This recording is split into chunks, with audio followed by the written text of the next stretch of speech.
따로 성구를 읽지 않습니다. 오늘은 시편 150편 전체를 조망하는 시간이기 때문에 따로 읽지는 않습니다. 2021년 은주학교의 6차 온라인 특세 첫 번째 시간으로 오늘 말씀의 제목은 시편의 한 절 한 절이 나의 기도가 되게 하소서, 이런 제목으로 말씀 전하도록 하겠습니다. 시편의 한 절 한 절이 나의 기도가 되게 하여 주옵소서. 여러분, 지난밤에도 잘 주무셨습니까? 먼저 문안 인사부터 드립니다. 사회적 거리두기 4단계 때문에 참 많은 어려움이 있지만 거기에 폭염까지 참 많이 힘이 듭니다. 건강에 유의하시고 하나님의 은혜 가운데 오늘도 영육간에 강건한 또 하루가 되기를 주님의 이름으로 축복을 드립니다. 어떻게 하다 보니까 올해 들어 5번째 특세를 마치자마자 곧바로 6번째 특세를 시작하게 되었습니다. 코로나 확진자 숫자가 조금 줄어들었다 해도 사회적 거리두기 4단계가 2주간 연장되면서 이것도 하나님의 뜻인 줄 알고 강단을 계속해서 섬기게 되었습니다.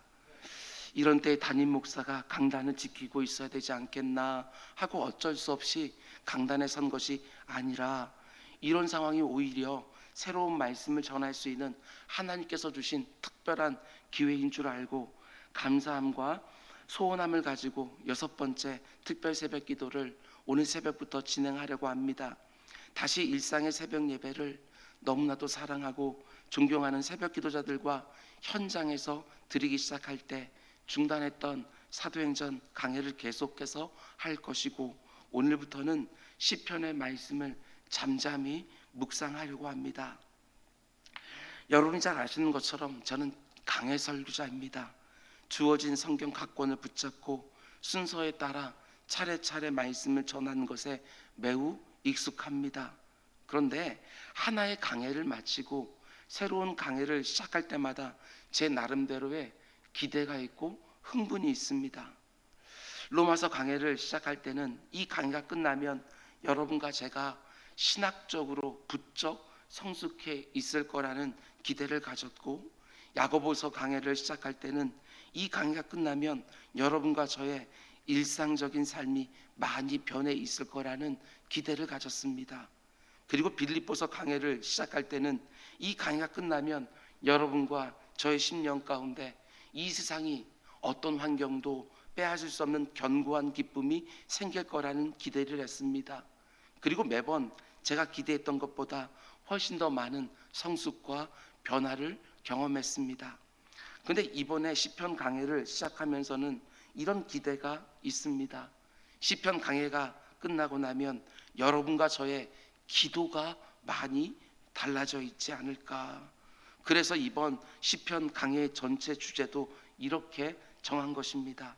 날마다 새로운 기도, 날마다 새로운 기도. 물론 시편이 많이 익숙할 것입니다. 지금까지 많은 설교도 들어오셨을 것이고 어떤 시편은 암송하며 묵상하시기도 하실 것입니다. 그러나 우리 모두에게 새로운 기대와 흥분이 있기를 원합니다.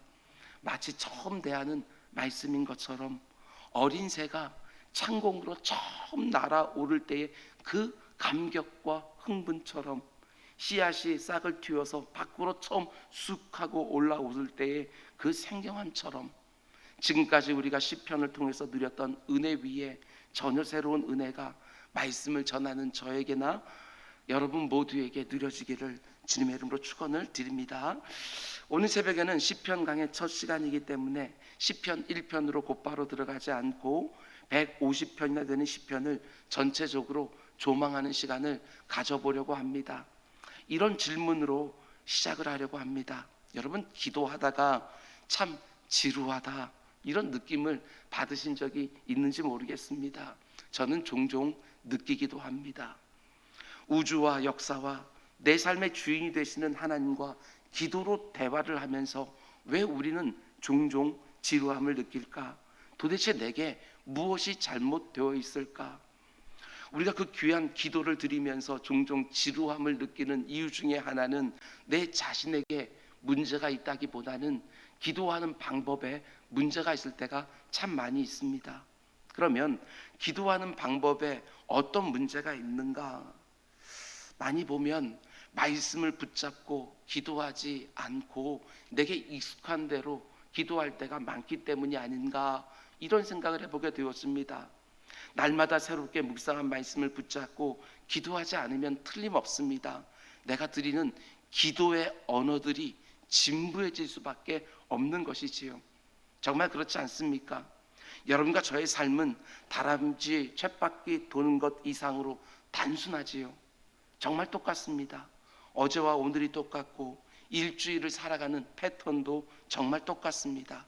사실 우리가 살아가는 삶 자체가 진부할 때가 참 많이 있지요. 그런데 그렇게 진부한 삶의 패턴을 매일매일 반복하면서 우리의 기도가 날마다 새로워진다? 그렇지 않습니다. 우리가 드리는 기도의 언어의 진부함을 벗어나기가 결코 쉽지만은 않습니다. 늘 똑같은 기도 내용이 반복되어지고 기도 때에 우리가 사용하는 언어도 늘 반복되다 보니까 그 귀한 기도를 드리면서도 종종 지루함을 느끼는 것이 솔직한 마음들입니다. 그렇기 때문에 제가 늘 말씀드리는 것처럼 말씀을 붙잡고 드리는 기도, 이게 너무나도 중요하지요. 새벽 예배 때 빨리 말씀이 끝나야 내가 기도할 텐데, 이게 아니라 새벽 예배 때 주어지는 말씀 하나하나가 나의 새로운 기도 제목이 될 때에 우리는 날마다 새로운 기도를 드릴 수 있는 것이지요. 그런 면에서 시편 말씀이 우리의 기도 생활에 얼마나 유익한지 모릅니다. 똑같은 문제를 대하는 다양한 언어들이 있다는 것을 우리가 시편을 통해서 보게 되는 것이지요. 인생이 겪는 어려움이 그 시대나 지금이나 그렇게 다르지 않습니다. 인생 경험만은 그 모든 어려움들을 카테고리를 묶게 되었으면 그렇게 몇 가지 되지 않을 것입니다. 그런데 시편은 무려 150편이나 되지요. 똑같은 시편이 없습니다. 너무나 다양한 언어로 새롭게 기도를 드리는 것을 보게 되어집니다. 시편 말씀을 보면 그 안에 얼마나 많은 탄식이 있으며 얼마나 많은 감사가 있고 얼마나 많은 기쁨이 있는지 모릅니다. 그런데 그것을 표현하는 너무나 다채롭고 너무나 깊이 있는 언어들이 시편에 가득한 것이지요. 시편의 언어들을 여러분과 저의 영혼에 새겨놓고 매일매일 너무나 다채로운 시편의 언어로 하나님께 기도하면 틀림없습니다. 날마다 새로운 기도를 드릴 수 있게 되어지는 것이지요. 기도의 진부함을 벗을 수 있는 것입니다. 날마다 더 깊은 기도로 내 마음을 하나님께 더 다채롭게 표현하며 하나님 앞에 나아갈 수 있는 것이지요. 그래서 저는 이번에 시편 말씀을 강의하면서 단지 시편 말씀을 깊이 있게 해석하는데 초점을 두기보다는 시편 한 편 한 편을 이해하고 그 이해한 말씀을 가지고 기도하는 데에 초점을 두려고 합니다. 말씀을 듣고 그 말씀 붙잡고 기도하는데 거기에 초점을 두려고 합니다. 여러분, 기도가 바뀌지 않으면 삶도 바뀌지 않습니다. 그렇기 때문에 날마다 새로운 기도, 날마다 더 깊은 기도로 하나님께 나아가는 것은 우리의 신앙생활에 너무나 중요한 문제라고 할 수 있는 것이지요. 뿐만 아니라 우리가 말씀을 붙들고 기도해야 되는 이유는, 잘 들으시기 바랍니다. 우리가 말씀을 붙들고 기도해야 하나님의 뜻대로 기도할 수 있기 때문에 그렇습니다. 요한일서 5장 14절은 분명히 말합니다. 그를 향하여 우리가 가진 바 담대함이 이것이니 그의 뜻대로 무엇을 구하면 들으심이라. 하나님의 뜻대로 기도할 때 하나님이 그 기도를 들으시고 응답해 주신다는 것이지요. 하나님의 뜻대로 하는 기도가 너무나도 중요합니다. 반면에 하나님의 뜻대로 기도하는 것이 아니라 내 정욕대로 기도할 때도 많지 않습니까? 그래서 야고보 사도는 이렇게 말합니다. 야고보 4장 3절, 구하여도 받지 못함은 정욕으로 쓰려고 잘못 구하기 때문이라.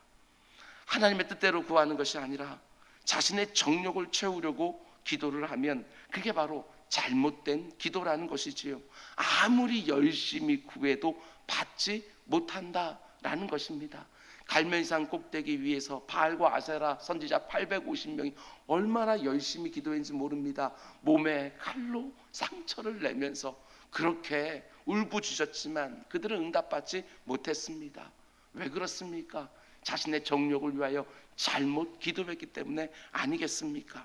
그런데 우리가 어떻게 하나님의 뜻대로 기도할 수 있느냐? 하나님의 뜻이 담겨있는 그 말씀을 붙들고 기도할 때 우리는요, 하나님의 뜻에서 벗어나지 않을 수 있는 것이지요. 생각해 보시기 바랍니다. 하나님의 말씀을 붙잡고 기도하지 않으면서 내가 지금 하나님의 뜻대로 기도한다고 어떻게 확신할 수 있겠습니까? 내가 지금 하나님의 뜻대로 기도하고 있다는 확신은 내가 하나님의 말씀을 붙들고 기도할 때만 가능한 것이지요. 그런가 하면 이런 경우도 있습니다. 기도하다 보면 내 생각과 마음이 엉뚱한 곳으로 막 흘러가는 것들을 보게 되었습니다. 그런데 말씀을 붙들고 기도하게 되었으면 중심이 잡히지요. 우리는 두 가지를 얻을 수 있습니다. 기도의 방향이 흔들리지 않고 그 방향으로 계속해서 기도할 수 있도록 우리는 동력을 얻게 되어져요. 말씀 붙들고 기도하니까. 기도하다가 방향을 잃어버리고 동력을 잃어버릴 때가 얼마나 많은지 모릅니다. 근데 기도를 마치고 그렇게 기도하다가 기도를 마치고 일어나면 왠지 모르게 찜찜합니다. 그런데 말씀을 붙잡고 기도하면 기도의 방향이 흐트러지지도 않고 기도의 동력을 계속해서 얻을 수 있습니다. 저 역시 마찬가지입니다. 제가 설교할 때와 그리고 설교하지 않을 때와 여러분 기도하는 것이 조금은 다르다는 것을 스스로 느낄 때가 있습니다.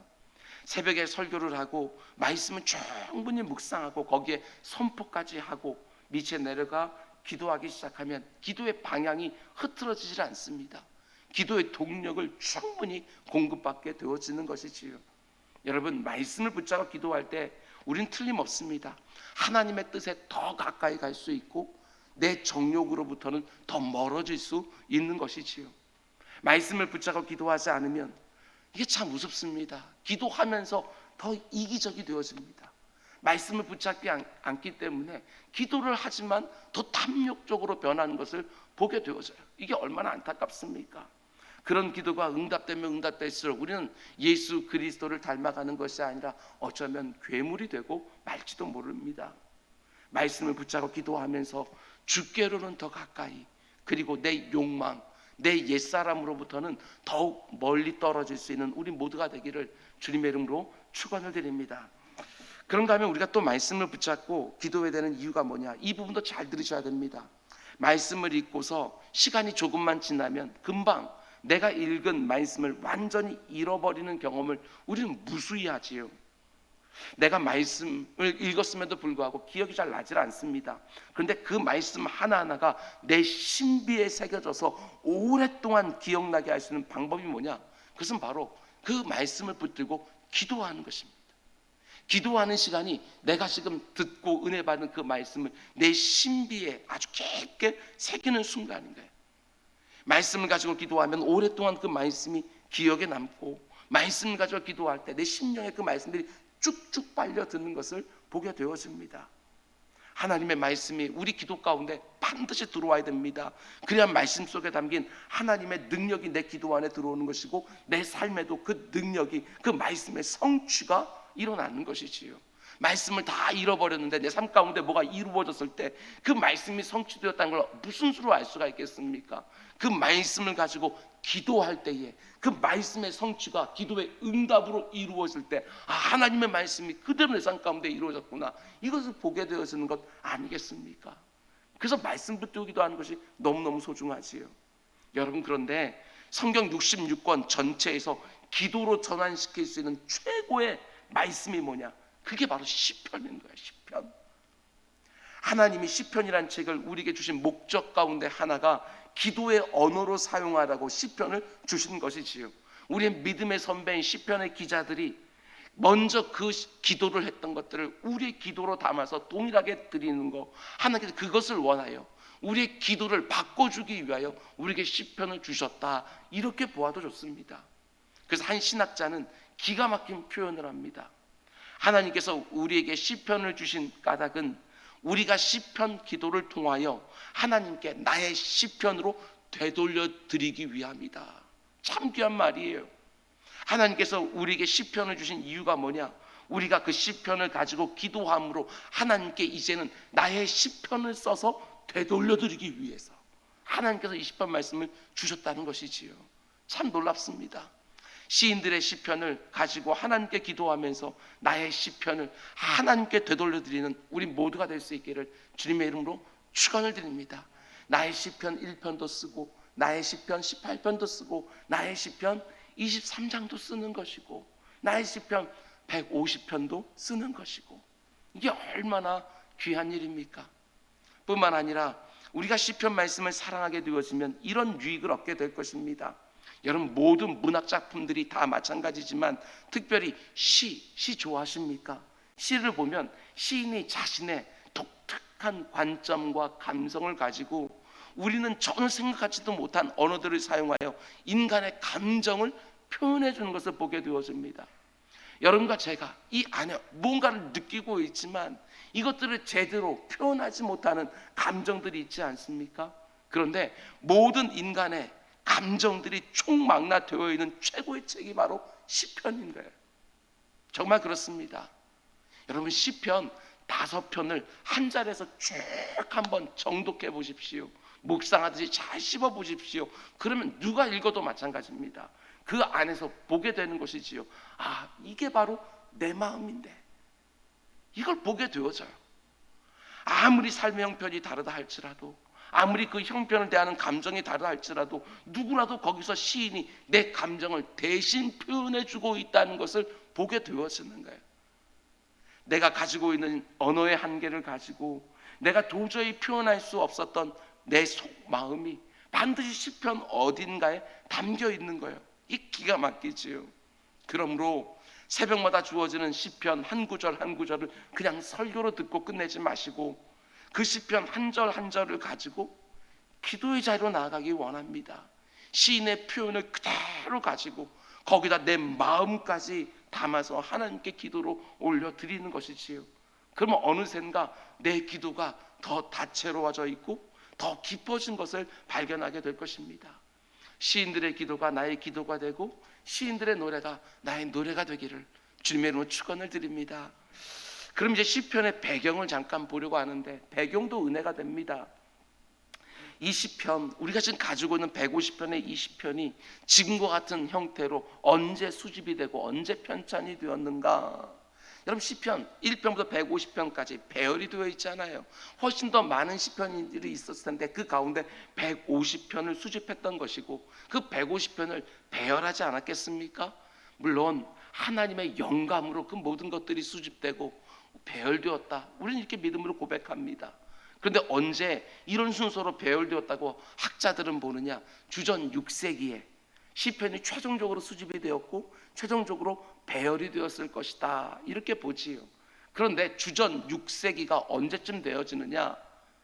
바벨론 포로 후기 정도 되어집니다. 바벨론 포로 생활 가운데 속에 시편이 수집되어지고 편집되어진 것이지요. 그러니까 나라가 망하고 그 낯선 땅에서 포로 생활할 때 시편이 편찬이 되어진 거예요.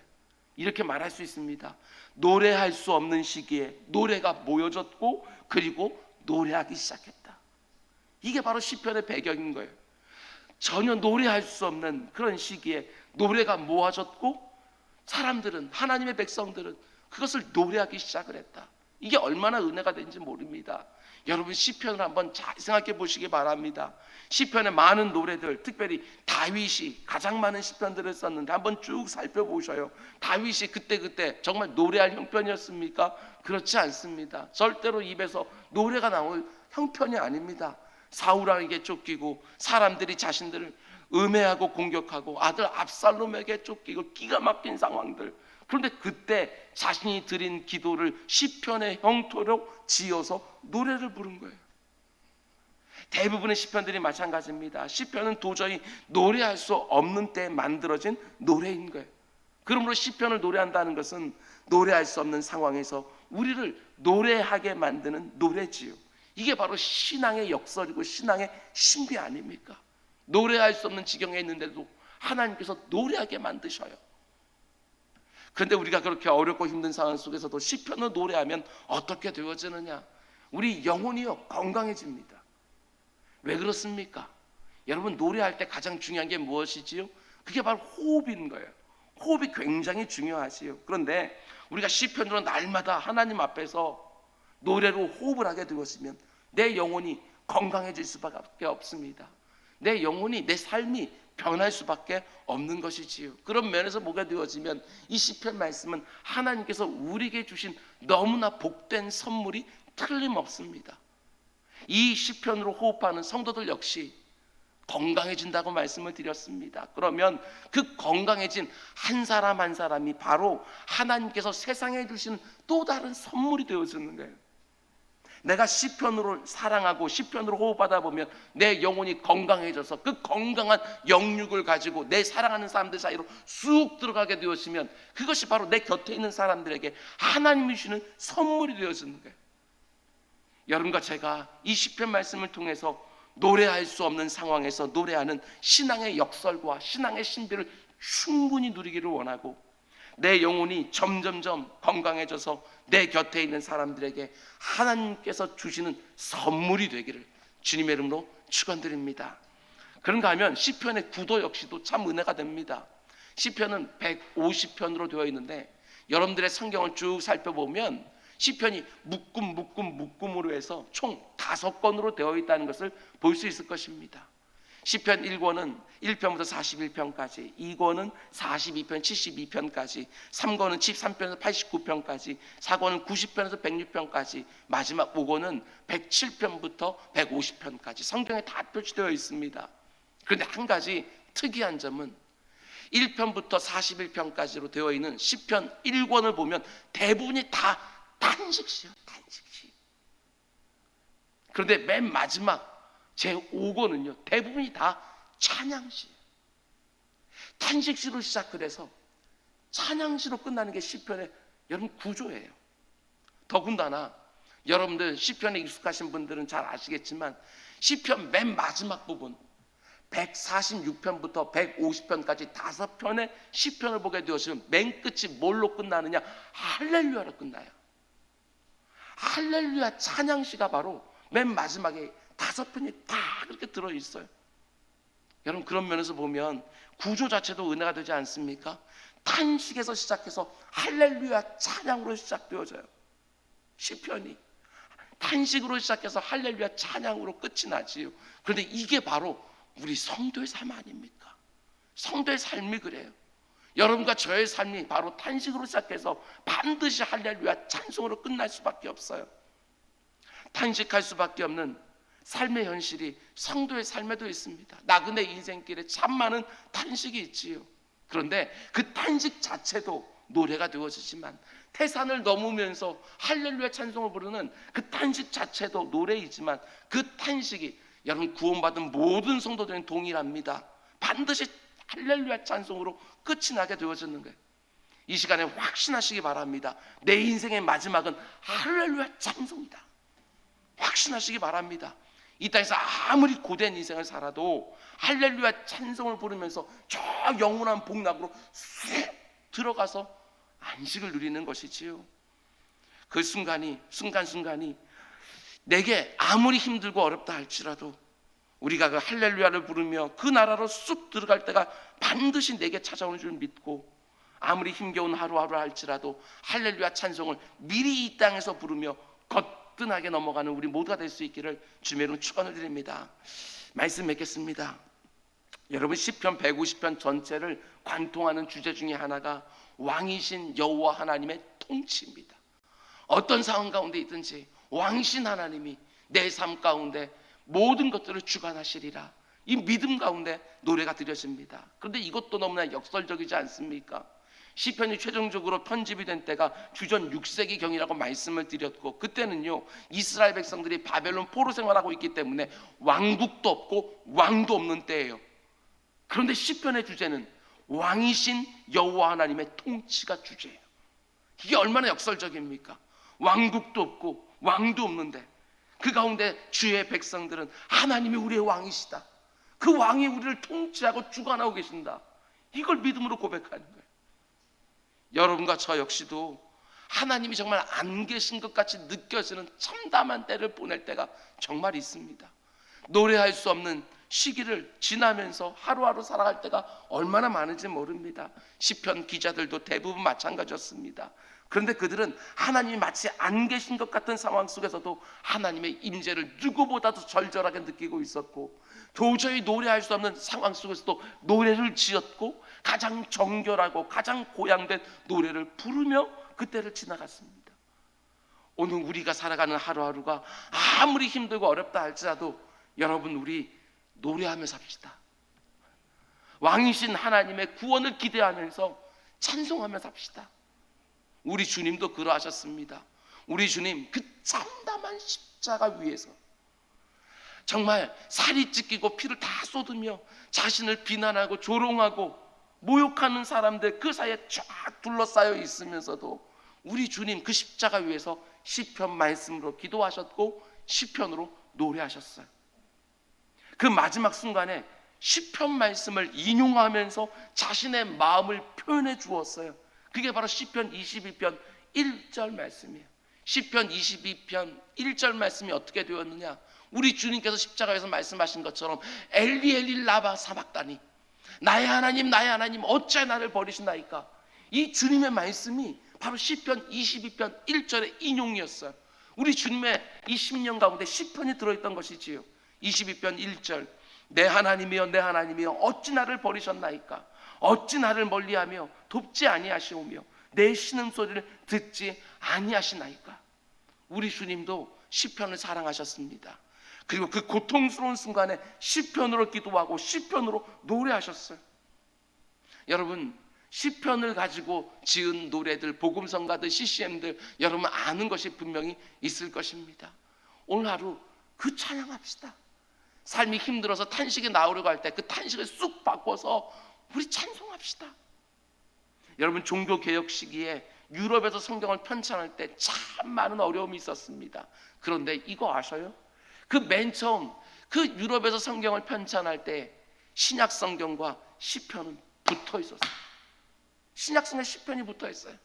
뿐만 아니라 우리가 한 번쯤 보셨을 거예요. 전 세계 호텔방에 가게 되었으면 한때 서랍소에 꼭 들어있었던 그 파란색의 작은 기드온 성경, 그 기억나십니까? 그 성경 역시도 신약 성경과 시편을 붙여놓은 거예요. 그만큼 종교개혁자들을 비롯하여 역사 속에서는 수많은 성도들이 시편 말씀을 사랑했다는 것입니다. 내일 새벽부터 하나님이 허락하시는 순간까지 시편 말씀으로 하루하루를 시작하려고 하는데, 그날 묵상한 시편에 나오는 한 절 한 절이 우리의 기도가 되기를 원합니다. 설교가 끝나자마자 한 절 붙잡고 기도하고, 그 기도가 끝나게 되었으면 이어지는 또 한 절 붙잡고 기도하고, 틀림없습니다. 우리의 기도가 날마다 새로워질 것입니다. 내가 전에는 도무지 사용하지 못했던 기도의 언어가 내 입에서 나오는 것을 보게 될 것입니다. 더 깊은 기도로 내 모든 감정을 표현하면서 하나님께 나아갈 수 있을 것입니다. 그렇게 하루하루 시편으로 내 마음을 다 토하면서 기도하고 노래하고 호흡할 때 우리의 영혼이 계속해서 건강해질 것입니다. 그리고 그렇게 건강해진 내가 하나님이 나를 보내신 그 배우자에게, 그 자녀에게, 그 부모에게, 그 이웃들에게, 그 동료에게 하나님께서 그들에게 주신 선물로서 내가 다가갈 수 있을 것입니다. 시편 한 절 한 절을 붙들고 기도할 때마다 하루의 첫 시작이 탄식이 아니라 할렐루야 찬송으로 시작하는 우리 모두가 될 수 있기를 주님의 이름으로 축원을 드립니다. 우리 기도하겠습니다. 사랑의 주님, 모든 상황 가운데 속에서도 하나님 우리를 찬송하게 하시는 분이라는 거 다시 한번 고백합니다. 아버지 하나님, 우리 사랑하는 성도님들 아무리 입에서 신음이 나온다 할지라도 그 신음조차도 노래로 바꾸어서 하나님을 인정하고 하나님을 높이고 찬송하는 우리 모두가 될 수 있도록 인도하여 주시옵소서. 그 하나님으로 인하여 오늘 내가 힘을 얻고 오늘도 승리하는 또 한 날 되게 하여 주옵소서. 이 모든 말씀 예수님의 이름으로 기도드렸습니다. 아멘.